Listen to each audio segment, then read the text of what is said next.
Moi, c'est Yann Vizina. Je suis copropriétaire de la ferme HL Vizina située à Noyant.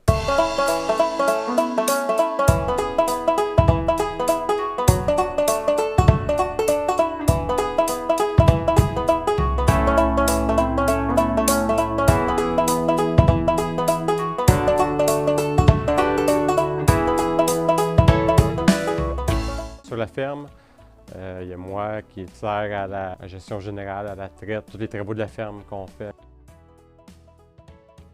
Il y a mon père qui est encore très présent à la ferme. Il vient faire son tour le matin, soignage, puis si j'ai besoin d'un coup de main, il est là pour me donner un bon coup de main. Aussi deux travailleurs étrangers, et José et Bénédine, qui sont là pour la traite, l'entretien du troupeau en général, donner l'entretien aussi des bâtiments, donne un très bon coup de main là, de ce côté-là. Aussi, évidemment, ma mère, comptabilité, l'administration, conjointe, et mes enfants. Ici, à la ferme, on a un quota de 139 kg en ce moment. En ce moment, on tire 95 vaches en lactation, une moyenne d'à peu près de 11 500 kg. En ce moment, fédération, 4,50 de gras, 3,55 de protéines. Grandeur de terre qu'on a, c'est à peu près 100 hectares de terre. Là. Il est venu le projet d'agrandir l'étable. On était rendu à pleine capacité. Il y avait aussi le problème de la main-d'œuvre, évidemment. Il y avait beaucoup de veaux, ça prenait du temps à l'extérieur. Tu essaies de prendre soin le mieux possible de tes veaux. Tu es soigné des fois. Le best, c'est 3 fois par jour qu'arrêter de les soigner. Mais ça prend du temps. Puis s'il arrive un boom, il y en a 10-15 veaux à soigner, à m'amener pour X raisons, bien là, c'est pour s'en occuper. Là, puis fait que j'étais en questionnement. J'étais pas mal plus convaincu d'élever des veaux à l'extérieur qu'en dedans. Ça a tout le temps été clair dans ma tête. Là. Soit des veaux qui étaient élevés dehors dans une petite cabane, ça a tout le temps fait une belle job quand même. Mais là, c'est le temps puis de le faire. Là. On a commencé ça, j'avais eu un bon boom de vélage. Puis ça m'avait enlevé pas mal un poids sur les épaules en partant. Là. Les premiers jours, je me disais, hey, je vais pousser les veaux, ça va. Et ça a pris un jour, puis ça a parti tout seul. Là. Ça a parti, même les veaux qui étaient un peu plus vieux, quand ils ont compris le principe, ça a été numéro 1. Là. J'ai tout simplement enseigné une routine, le nettoyage, une fois par semaine, nettoyer les louves, les stations extérieures, changement de tétine à chaque jour.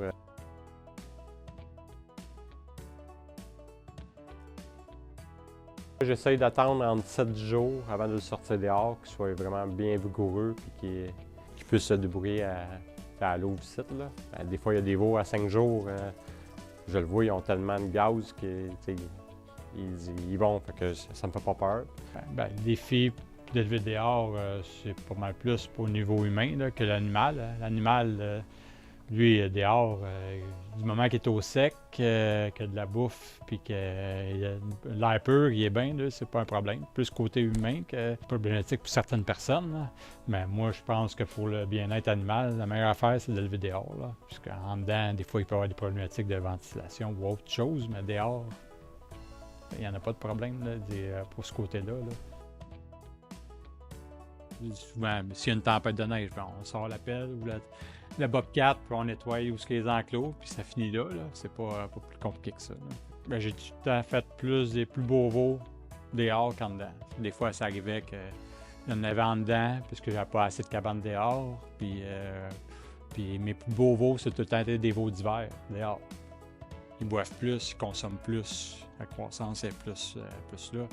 Donc j'avais le temps, j'ai soigné 3 fois par jour aux cabanes dehors. C'était juste côté. Mais avec la louve à cette heure, il soigne, il y a 4 repas par jour. Il peut boire 10, 11, 12 litres. Il n'y a pas de limite à ce qu'il fait.